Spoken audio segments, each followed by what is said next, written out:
Okay, so it's carburetor time. Got the carburetor for Dad's car. And you can see it's an Edelbrock. It is their 1407. It is a 750 CFM manual choke, non-emissions carb. Really, why we picked this one? Car's got a bunch of Edelbrock stuff. And this is really what I've used on my pickups, is the Edelbrock stuff.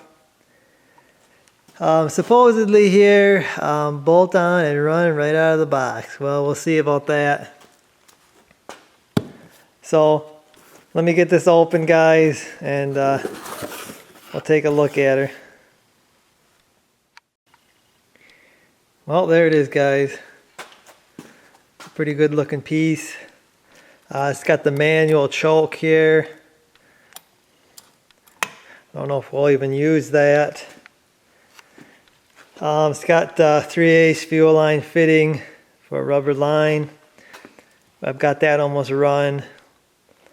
There's some vacuum ports up here. One is for a timed vacuum and one is not. I gotta figure that out. This is the PCV valve ports right here. You got mixture screws for each side. And then you've got your actual throttle linkage here. You've got gaskets for the carburetor. It also comes with a new stud and some vacuum plugs and a little deal here, I think, to connect your linkage. I don't know, we might have to use this stuff off his old carburetor. And then you get the CD and then a little booklet of instructions. So pretty simple, guys. Carburetor 750. Oh yeah, on the back. The back also has a port for your brake booster. If you're going to use that, they got a plug if you don't use that. So we're not sure with what we're doing with that yet. But pretty cool, guys.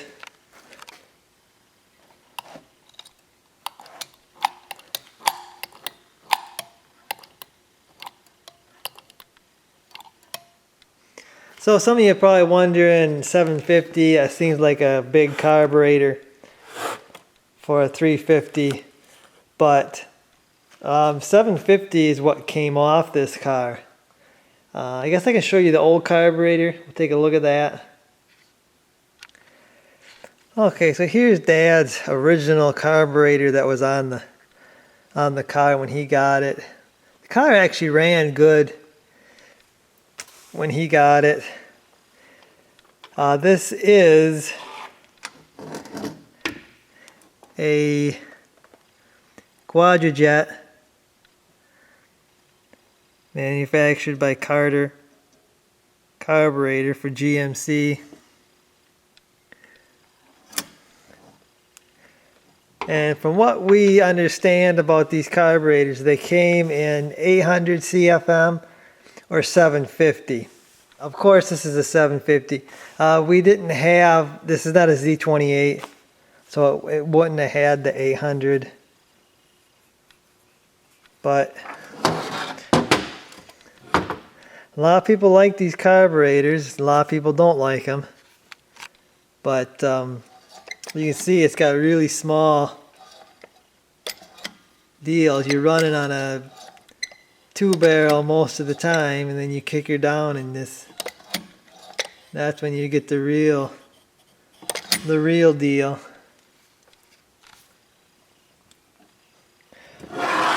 But anyway, guys, might have to take the mount there for the linkage.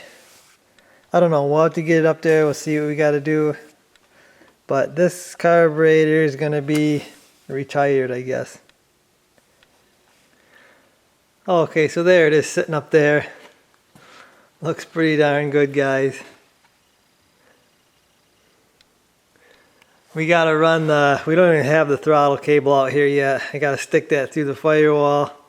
There's another bracket that goes on there. I got it painted. We gotta figure out how that goes. If it's anything like the 70s and 80s trucks I had, we'll have to do some modification there to that linkage. Probably steal some stuff off the old carburetor. But it looks good, guys. I got my fuel line run. I used some nickel copper 3/8 fuel line, and I run the hard line down to the fuel pump. And there it is there. I run a 90 off of that. Also had to clock that fuel pump. These fittings were over here. And this is the Summit Racing fuel pump. It's got, it's the 80 gallon per hour, I believe is what it is. Should put out 6 to 8 psi, I believe is what it's supposed to do. And you can take the bolts out all the way around it, and you can clock this thing pretty much any way you want. So it was over here. I moved it this way to get it over here so I have some more room. I got some rubber line connecting the factory steel 3/8 stainless line there. Went with some rubber lines, added a U bent shape of steel line there to get it connected, because that's the only way I could really do it without kinking the line all up. You got to get clamps for them to get them sealed. But that's pretty much what I've got going on. Hopefully that 80 gallon per hour pump is enough for this car. I wasn't thinking we were going to run a 750. I didn't know we had a 750 on there till we started looking at everything.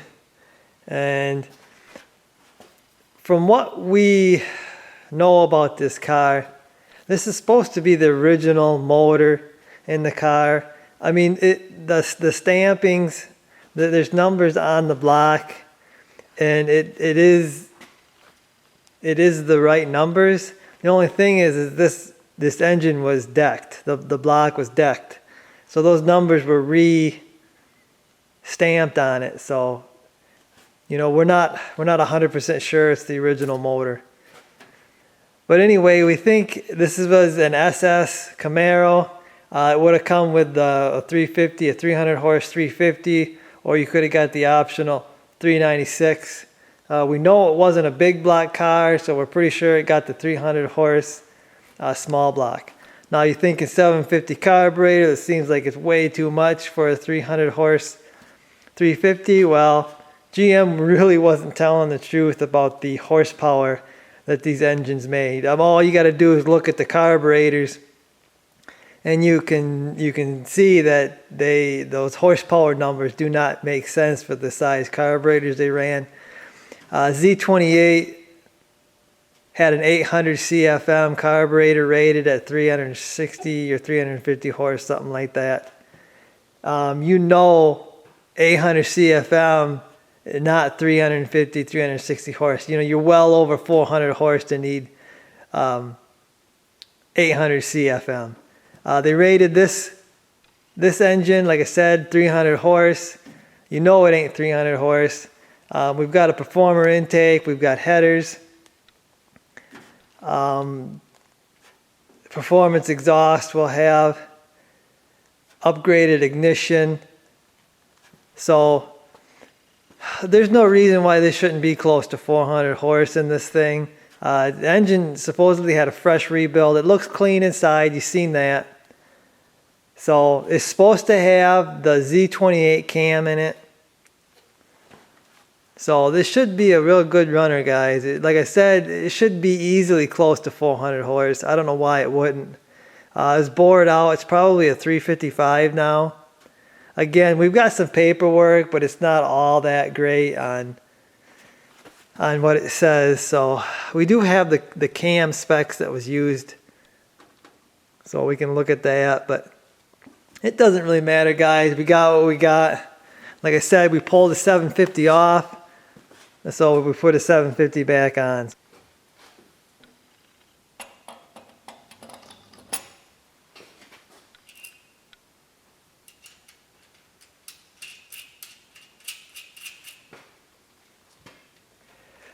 Okay, so I got some carb studs at the local Advance.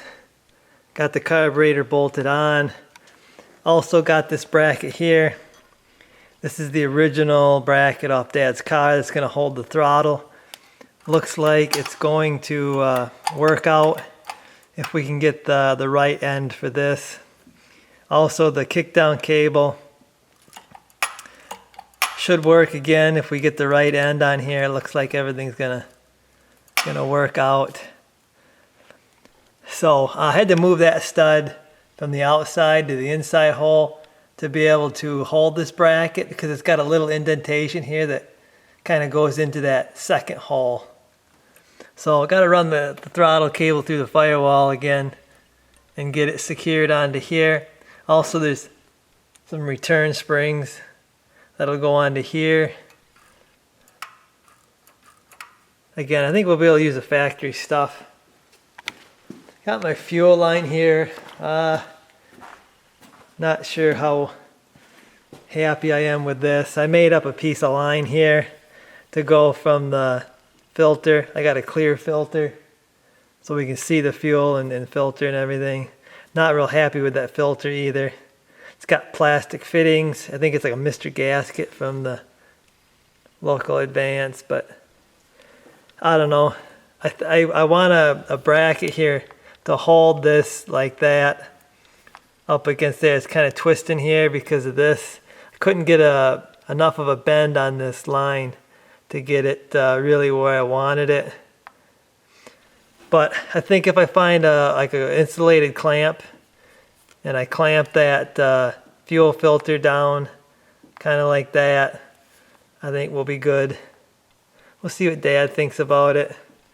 It's the best way I could figure to do that. Otherwise, to run this to here, I'd have to make a real big loop to keep it from kinking the line. So I don't know. We'll see how that goes. Okay, so throttle cable looks like it's gonna work out pretty good with the new ball. The threads on the original one are too big to go into the hole on the carburetor. So that looks like that's gonna work out. That ball snapped in there pretty good. You gotta take a screwdriver, pry it out. But it looks like everything else is gonna fight us here. Return spring is kind of rubbing on the choke. I believe that's the choke thing. I don't like that. And the kickdown cable's got really nowhere to go. There's a hole right here. But if you stick it to that hole, if you stick it on the outside, it gets jammed up. The cable gets jammed up, which would be really bad, getting your throttle jammed up. And if you stick it on the inside, it's hitting a deal on the inside. So that's probably going to require making a little bracket here to hold the return spring and this kickdown cable so it's straight, so it don't jam up.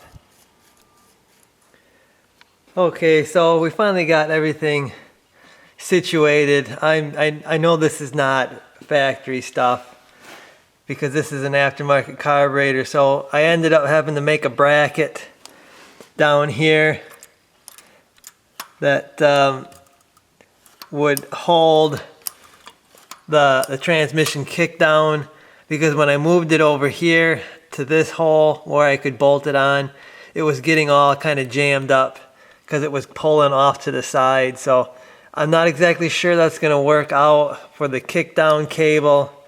I don't know. We'll have to find out. I'm not painting that bracket or anything just in case I got to change it up. I may order something or see if I can order something. Also, the bolt that's holding the little bracket on, also welded a little nut to it so I could put our return spring on there. Also had to drill a little hole here on this throttle bracket to hold that spring. There's a spring holder down in here that really is supposed to hold the springs. Right now I got a second spring on that kickdown cable. If you can see that in there. So, I mean, this setup is not factory by any means, but this is what we're going to run. This is going to get us started. and the throttle cable is just snapped into the firewall back there with a plastic clip. And it got everything there, everything feels okay. So we're a little confused on which port is supposed to be for the distributor vacuum. They call it emissions one and a non-emissions one. One has vacuum at idle, one doesn't, I guess. We're gonna go with the non-emissions one, which is the driver's side here to start out with. If we can't get it fired up with that, or it can't get it to run, we might swap that over. But we got the other one plugged. This one here, like I said, goes to the PCV valve. It's over there. I really don't want to run a thing across the valve cover here. So I don't know, we'll figure something out there. So one final thing with the fuel system, throttle system, I want to show you is the actual throttle pedal. Now this one is, Dad's missing the actual pedal on this thing. It would go here. But this is the mount that goes into the firewall. 3 bolts. I don't think they're bolts. They're more like screws. We can't find them right now. Otherwise this would be bolted in. And you can see there's a kind of a bracket that goes on top here. You've got a deal here that when you go full throttle, there's a switch on there. Not exactly sure what that does. I think on the assembly manual they're calling it a idle control valve or something, but I think they're wrong. I think it's more of a kick down because it happens at full throttle. The switch gets engaged. Here's the deal that the actual throttle cable is going to go into. It's coming in through the firewall here. We'll run the cable down. There's a notch there. You run it down and then you snap it in with a little plastic piece. So we're gonna get some screws. We'll get that in there, and we'll be done with the fuel / throttle system on this, guys. So I guess that's gonna do it for this one, guys. We are getting closer and closer to being able to fire this thing up. Just have a bunch of small details and then the wiring to do, which the wiring is not all that bad. You got to remember that, guys, this is a 1970. So basically there's, I don't know, 10, 15 wires that go through this car, and like 5 of them are lighting wires. So it's really not that bad. Anyway, guys, that's going to do it for this one. Hopefully you enjoyed it, and I'm going to see you in the next one.